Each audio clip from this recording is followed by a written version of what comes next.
बच्चों, इस वीडियो में आज हम सीखने वाले हैं कि फ्यूचर टेंस क्या है, फ्यूचर टेंस कितने प्रकार के होते हैं और फ्यूचर टेंस का ट्रांसलेशन किस फार्मूले पर किया जाता है। ये सारे फार्मूले आज इस वीडियो में हम कवर करने वाले हैं। आइए सबसे पहले देखते हैं फ्यूचर टेंस क्या है। फ्यूचर टेंस आने वाले समय में होने वाले कार्यों के बारे में बताते हैं, अर्थात वह सेंटेंस जो हमें आने वाले समय में होने वाले कार्यों के बारे में बताते हैं उन्हें हम फ्यूचर टेंस कहते हैं या फ्यूचर के सेंटेंस कहते हैं। आइए सबसे पहले देखते हैं कि फ्यूचर टेंस कितने प्रकार के होते हैं। As you know there are 4 types of future tense. Future tense के 4 प्रकार आप पढ़ेंगे।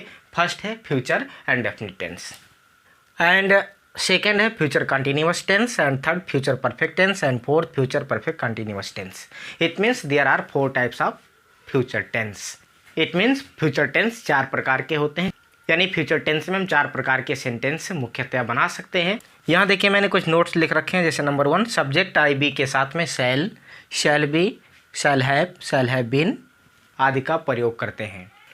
यानी पूरे ये जो आपके 4 प्रकार के सेंटेंस यहाँ पर लिखे हुए हैं, इस सेंटेंस में आई बी के साथ में क्या क्या यूज़ किया जाता है उसको मैंने लिख रखा है। यद्यपि मैं इसे आगे डिटेल में बताऊँगा भी, लेकिन नॉर्मली मैं यहाँ पर बता रहा हूँ आई बी के साथ में shall, shall be, shall have been etc इसका प्रयोग किया जाता है। एंड से सभी सब्जेक्ट के साथ, यानी और जितने भी सब्जेक्ट आपके बचते हैं वो सारे सब्जेक्ट, चाहे वो यू हो, दे हो, ही हो, सी हो, इट हो, कोई नेम हो, प्लूरल हो, सिंगुलर हो, कुछ भी हो, सबके साथ में will be, will have been etc इसका प्रयोग किया जाता है। इसमें भी अफर्मेटिव, नेगेटिव, इंट्रोगेटिव के yes no type question, WH type question, intro negative sentence, इस प्रकार के सेंटेंस फ्यूचर टेंस में भी होते हैं, जैसा कि आपने प्रेजेंट और पास्ट में पढ़ा है। ठीक उसी प्रकार से इसमें भी सारे सेंटेंस होते हैं, सारे अपने फार्मूले हैं, वो सारे फार्मूले इसमें कवर करने वाला हूँ। और लास्ट में मैंने लिखा है कि ये जो सेंटेंस होता है ये भविष्य में होने वाले कार्यों का बोध कराता है, जैसा कि मैंने पहले भी बताया है। इस वीडियो को देखने के बाद में आपको पुनः कोई और वीडियो देखने की ज़रूरत नहीं पड़ेगी। मुझे लगता है आपका पूरा डाउट क्लियर होने वाला है, और इस वीडियो को अंत तक देखने के लिए हमारे साथ जुड़े रहें। आइए देखते हैं फ्यूचर इंडेफिनिट टेंस का ट्रांसलेशन कैसे होता है। यदि आपको किसी प्रकार का डाउट होगा तो हमारे कमेंट बॉक्स में कमेंट करके बताइएगा, मैं उस डाउट को भी क्लियर करने का प्रयास करूंगा। आइए देखते हैं फ्यूचर इंडेफिनिट टेंस कैसे बनता है। फ्यूचर इंडेफिनिट टेंस, यहाँ मैंने पहचान लिख रखा है।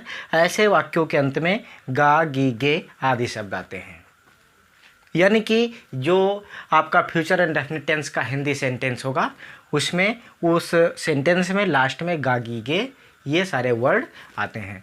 इससे इसकी पहचान की जा सकती है। जैसे मैं बाजार जाऊंगा, सीता खाना बनाएगी, तो ये गा, गी जो लास्ट में आ रहा है, ऐसे सेंटेंस हमारे फ्यूचर इंडेफिनिट टेंस के अंतर्गत आते हैं।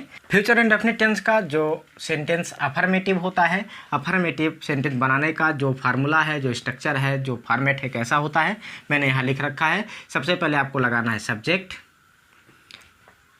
फिर शैल विल, सब्जेक्ट के अकॉर्डिंग आप यूज़ करेंगे शैल विल, और फिर वर्ब की फर्स्ट फॉर्म लगेगा, ऑब्जेक्ट लगेगा, इसके बाद में अदर वर्ड लिखेंगे। जैसा कि मैंने यहाँ पर एग्जांपल लिख रखा है। एग्जांपल नंबर 1 यदि देखा जाए, मोहन विद्यालय जाएगा, तो यहाँ हम सेंटेंस में देखेंगे मोहन सब्जेक्ट है तो मोहन हम पहले लिखेंगे, मोहन। इसके बाद में लिखा है शैल विल, तो मोहन के साथ में हम प्रयोग करेंगे, किसका प्रयोग करेंगे, मोहन सिंगुलर है तो मोहन के साथ बिल का प्रयोग होगा, तो हम यहाँ पर शैल बिल में से बिल का प्रयोग करते हैं, लिखेंगे मोहन बिल। फिर वर्ब की फर्स्ट फॉर्म है तो यहाँ पर जाना की अंग्रेजी होती है गो, तो गो फर्स्ट फॉर्म लिख दिया, और फिर कहाँ जाएगा, ऑब्जेक्ट इसमें क्या है तो विद्यालय है, तो हम टू स्कूल लिखेंगे। इस तरह से हमारा जो ट्रांसलेशन हुआ मोहन विद्यालय जाएगा का इंग्लिश ट्रांसलेशन हुआ Mohan will go to school, Mohan will go to school. ठीक ऐसे ही शैल का प्रयोग भी होगा। जैसा कि आप जानते हैं आई और बी के साथ में शैल का प्रयोग होता है। शेष सभी जो सब्जेक्ट होते हैं उन सब के साथ में हम विल का प्रयोग करते हैं, यानी शैल और विल का प्रयोग फ्यूचर इंडेफिनिट टेंस में होता है। मैंने पीछे भी आपको बताया है। तो इस तरह से मोहन विद्यालय जाएगा का ट्रांसलेशन हुआ Mohan will go to school. मुझे लगता है कोई दिक्कत इसमें नहीं होगी, बिल्कुल साफ साफ मैंने लिख दिया है। अदर वर्ड इस सेंटेंस में कुछ था ही नहीं तो अदर वर्ड इसमें नहीं लिखा है। नेगेटिव सेंटेंस में देखेंगे इसी सेंटेंस को नेगेटिव बताने की कोशिश की है ताकि आपको इजीली समझ में आ जाए। लिखा है मोहन विद्यालय नहीं जाएगा। यहाँ नहीं जाएगा यानी नेगेटिव सेंटेंस है, तो इसके लिए क्या करेंगे, सब्जेक्ट, उसके बाद शैल विल के बाद में नॉट लगाएंगे, वर्ब की फर्स्ट फॉर्म यूज़ करेंगे, सारे फार्मूले पहले जैसे ही रहेंगे। ये हो जाएगा आपका नेगेटिव सेंटेंस। तो इसका ट्रांसलेशन क्या बनेगा, सब्जेक्ट यहाँ पर है मोहन तो लिखेंगे मोहन। फिर मोहन के साथ आपने बिल लगाया था तो यहाँ पर बिल लगाएंगे, लेकिन बिल के साथ में आप नॉट जोड़ देंगे, not go to school, go to school. इस तरह से आपका negative sentence future indefinite tense का बन गया। अब देखते हैं इंट्रोगेटिव सेंटेंस। इंट्रोगेटिव सेंटेंस जैसा कि आप जानते हो दो प्रकार के होते हैं, एक यस नो टाइप का होता है और एक WS टाइप का होता है। यस नो टाइप का देखेंगे तो हिंदी के वाक्यों में क्या शब्द बाहर लिखा रहता है, यानी ऐसे सेंटेंस की स्टार्टिंग क्या से होती है, क्या से होने वाले जो सेंटेंस होते हैं वो यस नो टाइप के सेंटेंस माने जाते हैं। और दूसरा होता है WS टाइप सेंटेंस। तो WS टाइप सेंटेंस में क्या देखेंगे, क्वेश्चन वर्ड सेंटेंस के बीच में आते हैं, जैसे कब, कहाँ, कौन, कैसे, ये सब वर्ड वाक्य के बीच में दिए जाएंगे, तो ऐसे सेंटेंस हमारे कहलाते हैं WS टाइप क्वेश्चन। चलिए देखते हैं इसका ट्रांसलेशन कैसे किया जाएगा। तो क्या करेंगे, इसका ट्रांसलेशन करने के लिए मैं फार्मूला बता दे रहा हूँ। फार्मूले में क्या होगा, जैसा कि अभी आपने यहाँ पर बिल सेल लिखा है तो यहाँ पर ये बिल सेल बाहर आ जाएगा, से सारे सिस्टम वैसे ही रहेंगे।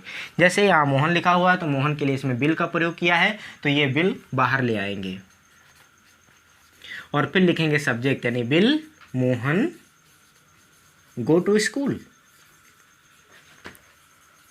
Bill Mohan go to school, और यहाँ लगाएंगे क्वेश्चन मार्क। ये हो गया आपका यस नो टाइप क्वेश्चन और yes no type sentence interrogative का। नीचे देखेंगे मोहन विद्यालय कब जाएगा, तो यहाँ पर क्या करेंगे, ये सारा फॉर्मेट ऐसे ही लिखेंगे, सिर्फ हम कब, कहाँ, कौन, कैसा क्वेश्चन वर्ड जो आएगा ये है क्वेश्चन वर्ड, हम ये जो विल सेल लगाएंगे उसके पहले लिख देंगे, यानी यहाँ कब की अंग्रेजी होगी व्हेन, व्हेन लिख दिया। बाकी सारा ऐसे ही रहेगा, when will Mohan go to school, question mark. यहाँ देखिए दोनों में कोई दिक्कत आपको नहीं हुई होगी। देखिए यहाँ पर मैंने लिखा है will Mohan go to school, ये हमारा यस नो टाइप क्वेश्चन है। WS टाइप क्वेश्चन में क्या देखेंगे, हमने सिर्फ क्वेश्चन वर्ड जो बीच में आया हुआ है इसकी इंग्लिश पहले लिख दी है, बाकी सारे फार्मूले सारे सिस्टम पहले ही जैसे हैं, इसलिए इसमें कंफ्यूज होने की ज़रूरत नहीं है। इसके बाद में आता है interrogative negative sentence. Interrogative negative sentence जो होते हैं यानी उसमें प्रश्न भी पूछा जाता है और काम के ना होने की भी बात की जाती है। तो उसमें क्या होगा, ये जो सब्जेक्ट है सब्जेक्ट के बाद में नॉट लग जाता है, बाकी सारे फार्मूले ऐसे ही होते हैं, उसमें कोई दिक्कत नहीं होनी चाहिए। जैसे यहाँ लिखा हुआ है will Mohan go to school, वो जो इंट्रोगेटिव नेगेटिव सेंटेंस होगा उसमें हो जाएगा will Mohan not go to school. यहाँ लिखा है when will Mohan go to school, तो इंट्रोगेटिव नेगेटिव सेंटेंस में क्या हो जाएगा, when will Mohan not go to school, यानी जो वर्ब होती है वर्ब के पहले नॉट लग जाएगा, या ये कह दीजिए कि सब्जेक्ट के बाद में नॉट लग जाएगा, वो हो जाएगा हमारा इंट्रोगेटिव नेगेटिव सेंटेंस। इस तरह से मैंने आपको फ्यूचर इंडेफिनिट टेंस का ट्रांसलेशन बनाने का तरीका बताया है, फार्मूला आपके सामने लिख दिया है, पेन और कॉपी उठा लीजिए, इसका नोट बना डालिए, और बहुत ही सिंपल है, बहुत ईजी है, इसको आप समझ सकते हो, बस इतना समझना IB के साथ में सेल का प्रयोग करा जाता है, और शेष जितने भी सब्जेक्ट होते हैं सबके साथ में बिल का प्रयोग किया जाता है। नेगेटिव सेंटेंस में जो सेल बिल है इसके साथ में नॉट का प्रयोग करते हैं, बाकी सारा फॉर्मेट वैसे ही होता है, और सब में वर्ब की फर्स्ट फॉर्म का प्रयोग होता है, यानी फ्यूचर इंडेफिनिट टेंस में हम वर्ब की फर्स्ट फॉर्म का प्रयोग करेंगे, सब्जेक्ट लिखेंगे, और अदर वर्ड यदि सेंटेंस में आता है तो अदर वर्ड लिखेंगे, अदरवाइज हम ऐसे ही ट्रांसलेशन करेंगे। ये है अफर्मेटिव है, ये नेगेटिव है, यहाँ इंट्रोगेटिव बताया है, इंट्रोगेटिव के बाद में इंट्रोनेगेटिव होता है या इंट्रोगेटिव नेगेटिव सेंटेंस होता है। सबको बनाने का तरीका मैंने बताया है। किसी भी प्रकार का यदि कन्फ्यूजन होगा, कोई डाउट होगा तो हमारे कमेंट बॉक्स में आप बताइएगा, मैं आपको और अधिक बेहतर तरीके से समझाने की कोशिश करूँगा। यदि आपने मेरे चैनल को अभी तक सब्सक्राइब नहीं किया है तो उसे सब्सक्राइब करके बेल आइकन दबा दीजिए, ताकि आने वाली इंग्लिश से रिलेटेड ऐसे तमाम क्लास की वीडियो आप तक पहुँचती रहे। इस वीडियो में बस इतना ही। नमस्कार, जय हिंद।